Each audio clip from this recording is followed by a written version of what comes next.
नमस्कार, मैं हूं अर्चना। आप देख रहे हैं प्राइम टीवी। प्राइम टीवी के दर्शकों को मकर संक्रांति की बहुत बहुत शुभकामनाएं। बहते बहते सागर में समाना नदियों की नियति है, तो स्वयं सागर को नदियों में समाहित होना ही कुंभ है। आस्था, संस्कृति और एकता का संगम महाकुंभ मेला 2025 की शुरुआत कल पौष पूर्णिमा से हो चुकी है। हिंदू धर्म में प्रयागराज में आयोजित होने वाले महाकुंभ का विशेष धार्मिक और आध्यात्मिक दृष्टिकोण है। यहाँ गंगा, यमुना, सरस्वती नदियों का संगम होता है, जिसे त्रिवेणी संगम कहा जाता है।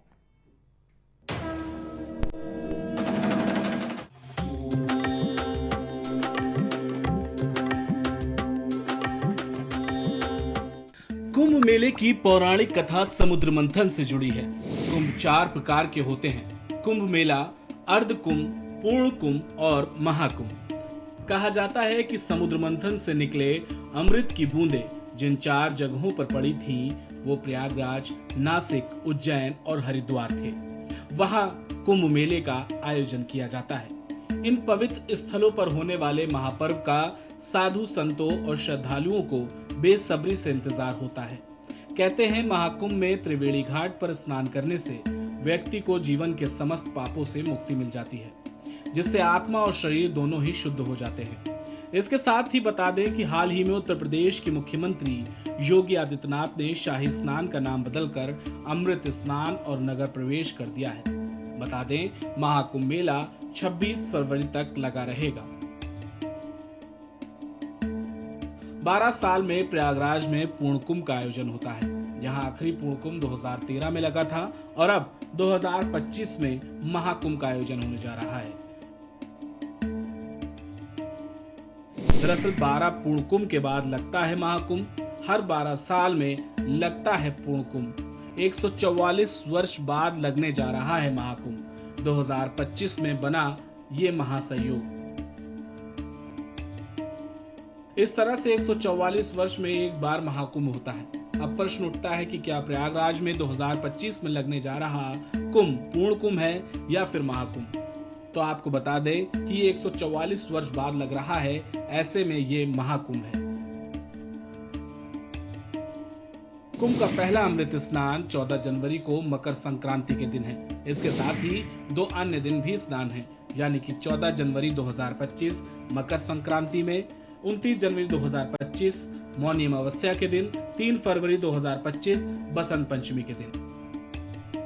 महाकुंभ में शाही स्नान के कुछ खास नियमों का पालन किया जाता है। महाकुंभ में सबसे पहले नागा साधु स्नान करते हैं। नागा साधुओं को स्नान करने की प्राथमिकता सदियों से चली आ रही है। इसके पीछे एक धार्मिक मान्यता है। इसके अलावा गृहस्थ जीवन जीने वाले लोगों के लिए महाकुंभ में स्नान के नियम कुछ अलग हैं। गृहस्थ लोगों को नागा साधुओं के बाद ही संगम में स्नान करना चाहिए। स्नान करते समय 5 डुबकी जरूर लगाएं, तभी स्नान पूरा माना जाता है। स्नान के समय साबुन या शैम्पू का इस्तेमाल ना करें, क्योंकि इसे पवित्र जल को अशुद्ध करने वाला माना जाता है। अमृत स्नान दान के बाद बड़े हनुमान और नाग वासुकी का दर्शन करना जरूरी होता है।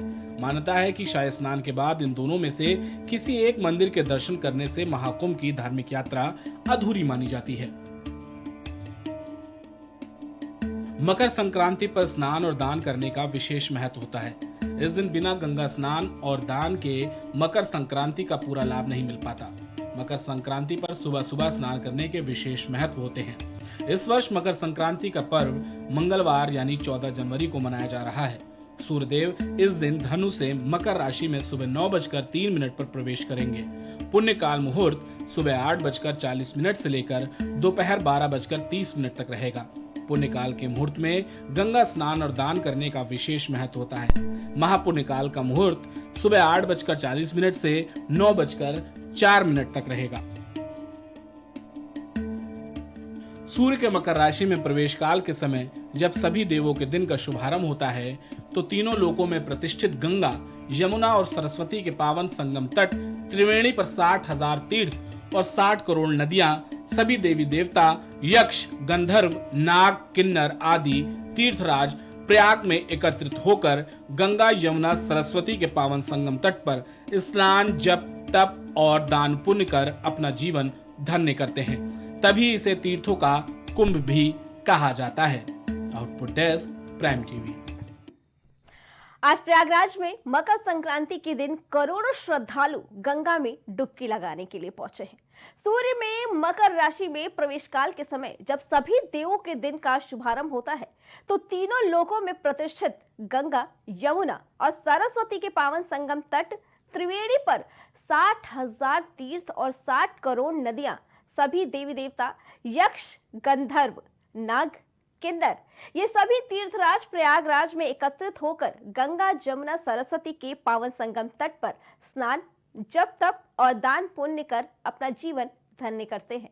तभी इसे तीर्थों का कुंभ भी कहा जाता है। सर्व सनातन महाकुंभ की इस कड़ी में फिलहाल इतना ही। बाकी खबरों के लिए जुड़े रहें आप प्राइम टीवी के साथ।